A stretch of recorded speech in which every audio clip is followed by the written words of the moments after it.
Hey, how's it going, everyone? This is Kevin from Audio Digital. I'm back with another video. Been away for a little bit, and this time I wanted to talk about what makes Bitwig amazing. I'm going to talk about the UX design, the user experience design, and these are features that I think are pretty unique. I've used Sonar, which is now Cakewalk, for many, many years. I know that program really well, and I've tried most of the DAWs before. I've tried Logic a long time ago.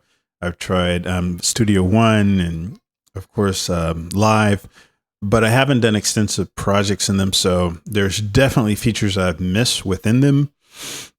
But as far as I know, these are typically pretty unique features to Bitwig, and they are the reason why I think you should choose Bitwig over other DAWs. Now, these UI things have been in Bitwig for a while. I'm not talking about the grid right now. I've done a lot of videos on the grid. The grid is amazing, and it's certainly a reason to look at Bitwig. But I just want to go over some of the kind of core things that set it apart. So here are the UX features that make Bitwig great. So one feature I really love in Bitwig is the dual sequencer. Now, there's several DAWs out there with dual sequencers, and just right there, I think if you're a producer, if you're dealing with a DAW without dual sequencer, man, rethink your life choices there, because it's really great. Now, I think the implementation in Bitwig is the best, and in Live, you have two separate windows where you have the pattern sequencer, the clip launcher kind of idea in one screen, and then you have the arranger, which would just look like this, in the other screen. But Bitwig allows you to have both in the same place, and you can interplay between them very quickly and easily. So what that translates into is that, for instance, I could play my arrangement here. But let's say I want to audition a sampled drum loop. So I'm going to go to my samples, type in drums, and try to find a drum loop. Editing. All right, let's just say this is a horrible choice, but I'm wanting to use this. I can just drag it and drop it into the clip launcher. And then I can play this along with the arrangement, just to sample what it sounds like. And then I can, if I want to switch back, just click on this and it'll start playing this track from the arranger instead.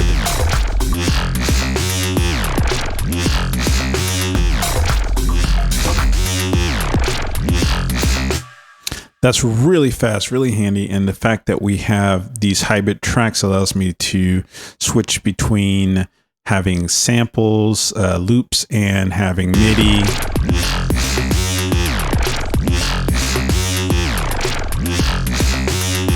Seamless and fast. Also, this is a nice place to hold different samples.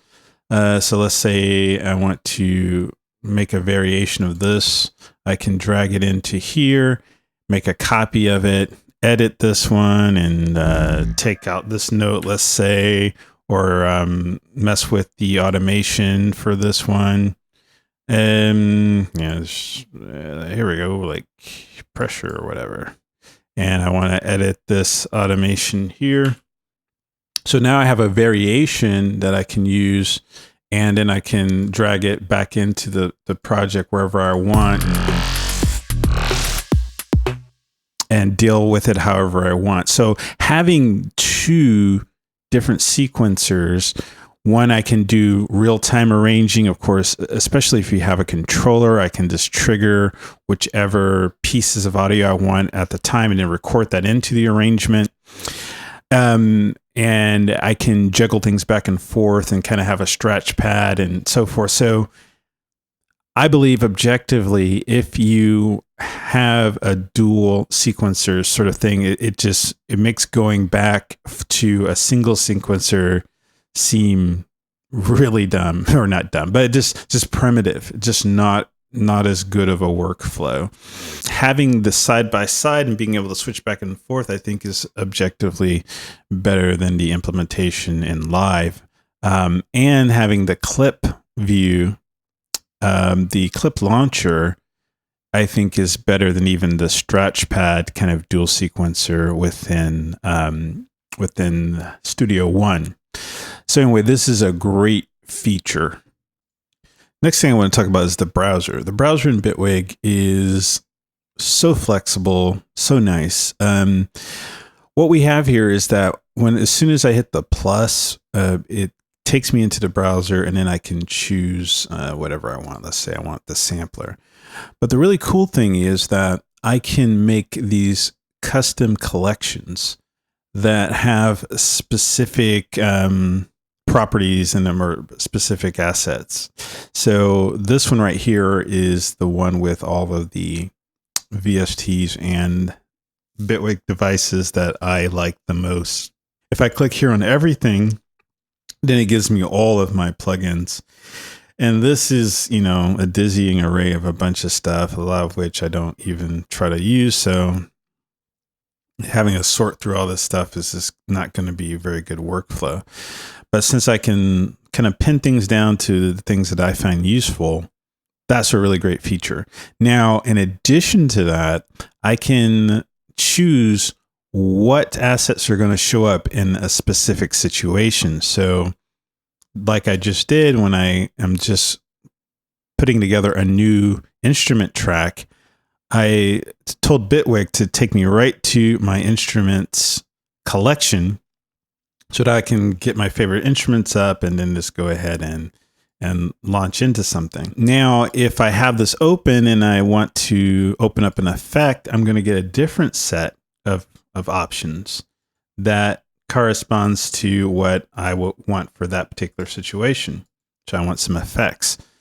So this is very fast and very convenient, and I can drill down as much as I want and have custom scenarios for pretty much every possible situation within Bitwig. And we can do that by saying like, well, yeah, like let's say I open up an audio track here. So I have my audio track, and now I want to come into to put some effects in, and it automatically takes me to audio effects. But let's say I want a smaller list. I can click on this, and then I can right click and say, remember this selection every time I open an empty audio track. And so just by clicking on that, now every time I open up a new audio track, it's going to give me this particular selection of effects. Now that is, that's pretty great. In addition to all of that, you also have this side browser here that you can park it at whatever you want using the same collections that are available in the pop-up browser. And then of course, it's really easy just to drag and drop and create new tracks from here. Makes it really convenient. So I can just have this one sitting at my effects all the time and then drag and drop whatever effect I want into here. And you can make as many of these collections as you want. I have this one that shows me all my MPE compatible VSTs. And of course, all of the Bitwig devices, instruments are MPE compatible. That's another great feature. Now we come to I think one of my favorite things about Bitwig, and that's its kind of internal architecture and what you can do with each individual asset that you create. So right here, for instance, we have this organ, which is a very, very simple instrument, and I put two effects into it. So when you use this little bucket here, this FX bin, the thing to understand is that whatever you put into here, it is in every possible conceivable way part of this instrument. So if you had something like Serum and it has its own built-in effects, some filters, some reverbs, whatever, and those can be incorporated into the sound and can be modulated and so forth. That's how the effects that you put within the effects bin in one of these devices works. it is indistinguishable from it being an integral part of the instrument. And because of that, we can say that all of Bitwig's instruments have unlimited effects.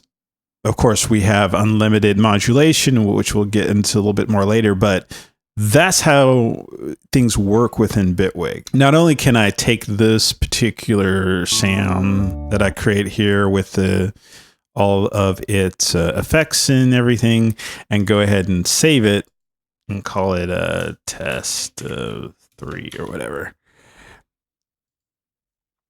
And then, of course, I can recall that from the pop-up browser, go to preset, just type in test here, and here's test 3. Check it out.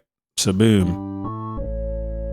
And it has everything intact. Of course, you would expect that, right? That's not so unusual, although I think that's really clever, and most DAWs don't do that. In addition to all that, though, and let's go ahead and throw in a VST and make that part of the sound. So I'm going to use Camel Crusher here. Let's put it in this position. So I want to be able to make this sound a little bit more dynamic, and so I can come in and start using the modulators. So let's make the filter here. Give it some resonance. And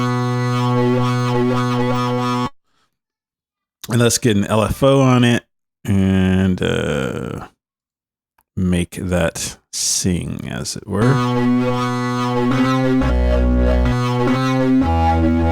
Now all of a sudden Camel Crusher has a built-in LFO.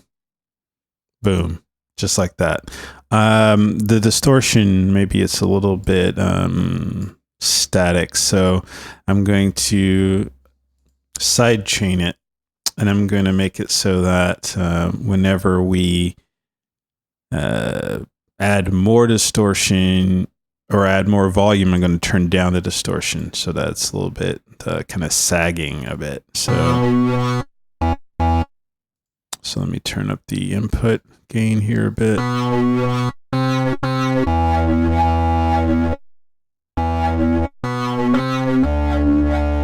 Give it a little.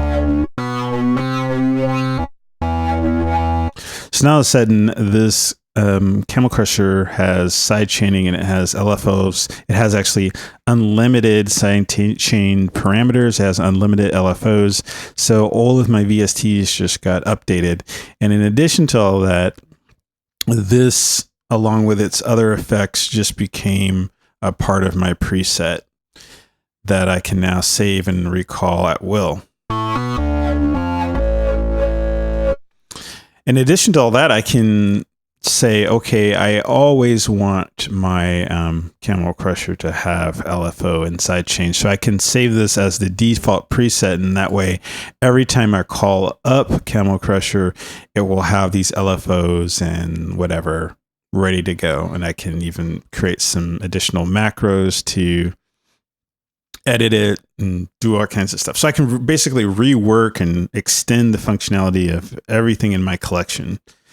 That is some sick power, and that is, yeah, pretty much exclusive to what you can do with Bitwig.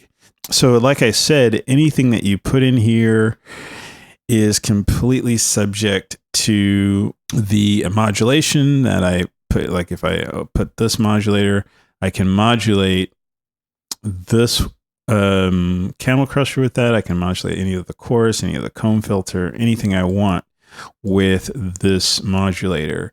That is easily one of my favorite features, and who else does this? Basically, whatever you think up, you can pretty much do.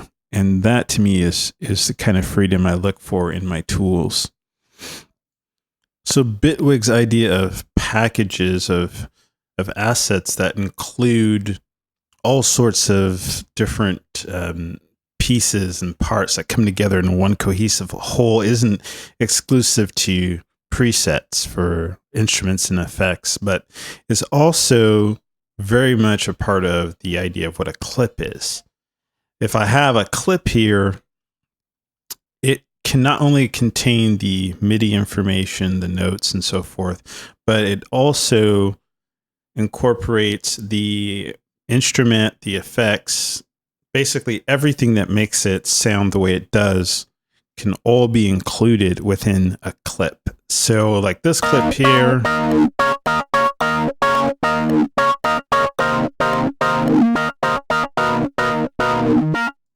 I can easily just take this clip, drag it into my browser, let go, and it will let me name it. And I don't know, make it a loop. Okay, that. So now this is in my collection. And if I want to see it, I can go into my clips. And I can look for test 3, and here it is. So if I play it, it's pretty much the same as if it were an audio clip. But if I were to take it into a different project and go ahead and find it again, test 3 is here. So I'm going to drag it into the project. Here we go. And if I turn on the audio engine for this and play it,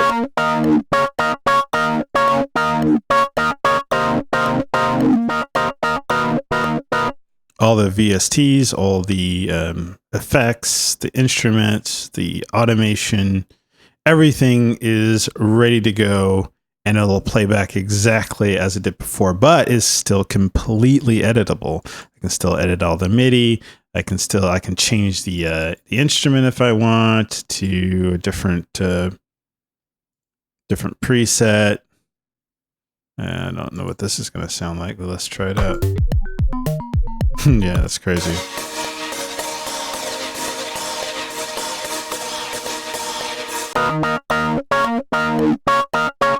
Everything is completely still editable.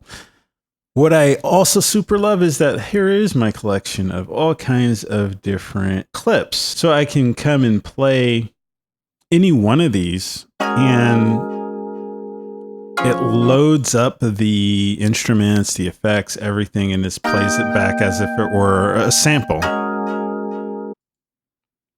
So I can come through and kind of stroll through my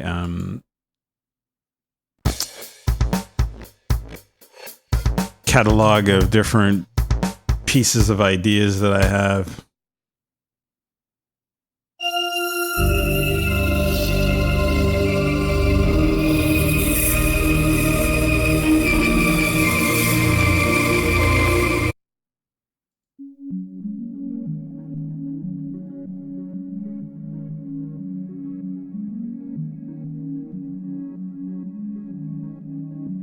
These are actually, bleeding into our next topic, are actually groups.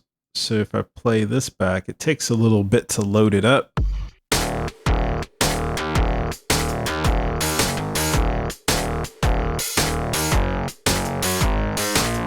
So that's drums and a bass line together in one little piece. And if I want to bring that in, I can just drag it and drop it in. And it's going to drop in a group. Within this group is going to be all of the things I use to make that up. Everything's still intact. Apparently this plugin is missing, whatever it was, but whatever. And my drums are here. My VSTs are here. Everything is fully intact. And so I can just quickly and easily drag this into an existing project and use it however I want. That kind of power and flexibility, man, I don't think anyone else is doing this, but this saves my life because I come up with a lot of ideas and I don't really know where to put them, and then I can just bring them up and access them again, get re-inspired, and then start having an amazing time. So anyway, yeah, the next thing I want to go over is groups. And so we have a little teaser of what that's about here. We can save a whole group and bring it into any project. And they're little self-contained sequences that you can do whatever you want with them. So whenever you have a group, not only are all of these tracks feeding into this bus, but you can think of this bus as another master. I can even come in and say enter group. So now we can isolate just this group, and it's like it's an individual little project. And it's pretty much indistinguishable from its own little project. I can even have track effects that just apply to this little sub project here. And I can send it to just this effect from here. So I can have a completely independent mix that goes into this group master. And then outside of this, that group is routed to the project master.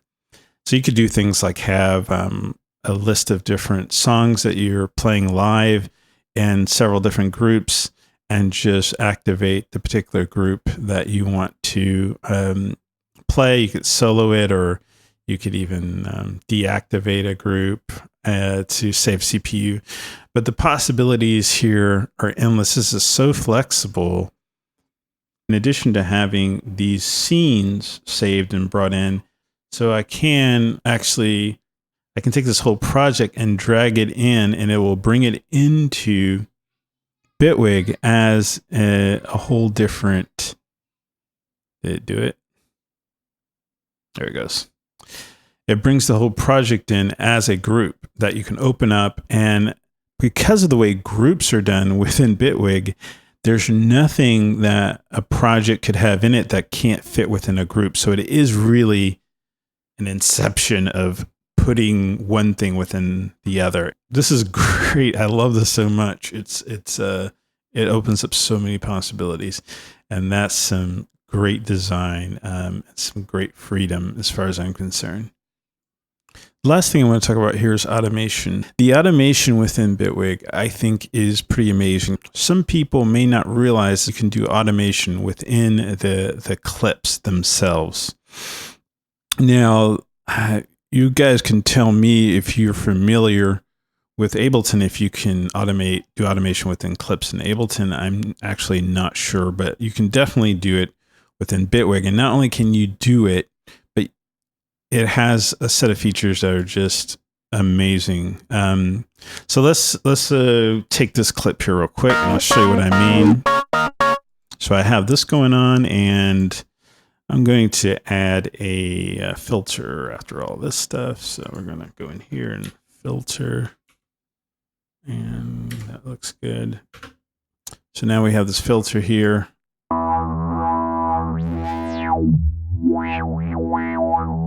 Since I touched this, of course, if I go back into the automation, it's ready to automate that particular parameter. So I'm going to just do some random automation on it here and play it back.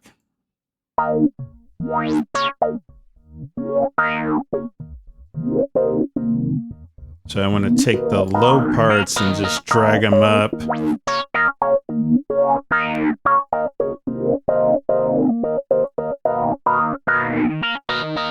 So pretty normal stuff, I imagine.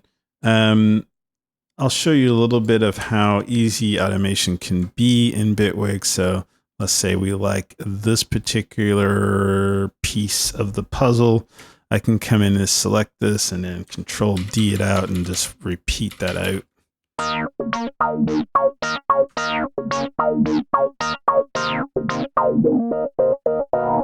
Just keep doing that.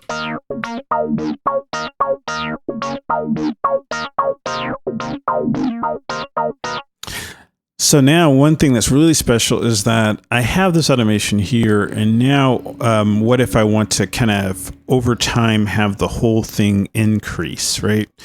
Can I still do that? Yes, in Bitwig you can. I can come in and use the second layer of automation that's going to offset the entire thing here. So I can say I want to start at this percentage of the full amount, and then I want to go all the way up to the full amount like that. So that's going to let me have basically 2 layers of automation running at the same time.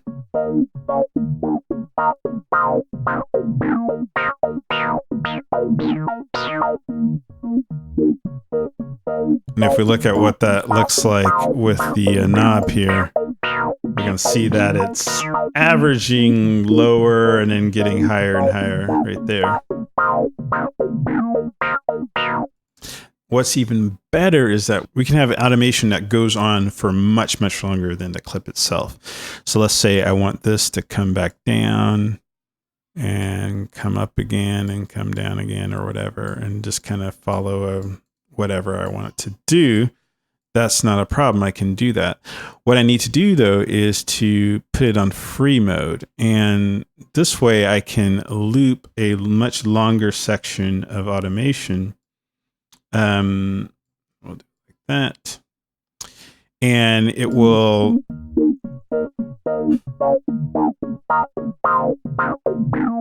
so we see it's coming up and then it's going to go back down, but it's still looping the audio or the MIDI in the same exact way as it was before.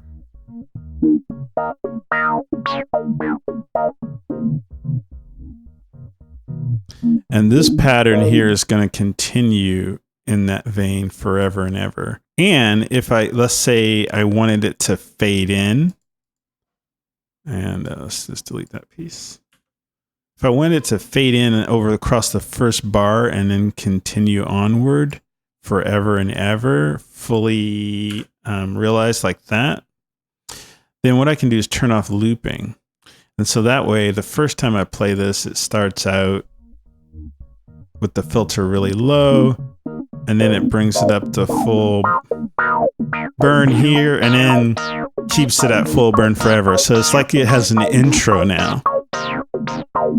Now, normally, if I were doing the what I'm doing in kind of the main automation here, and you can see here, it's pulling up. I would probably do this sort of automation within this section here. And so I can select all this stuff and cut it and then paste it into here. There we go. And this actually fits better in the multiply automation because then you probably want to do your main kind of evolving stuff over time in this section. So we can see, and then we can loop this again. So it's just always going to do that pattern, turn back on looping. We don't really even need the free on anymore. So this is always going to give us that pulsation. Then I can even put it in the arranger here, wherever I want it to be. And we can open up the automation and see that now over time we can make decisions about how we're going to make this thing go up and down and so forth, but it'll maintain that kind of enveloping.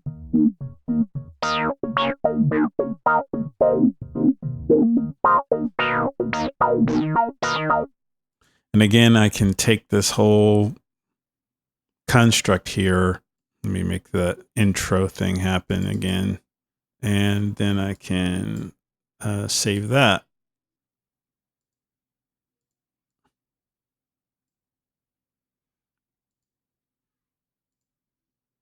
And now when I play this, it fades in.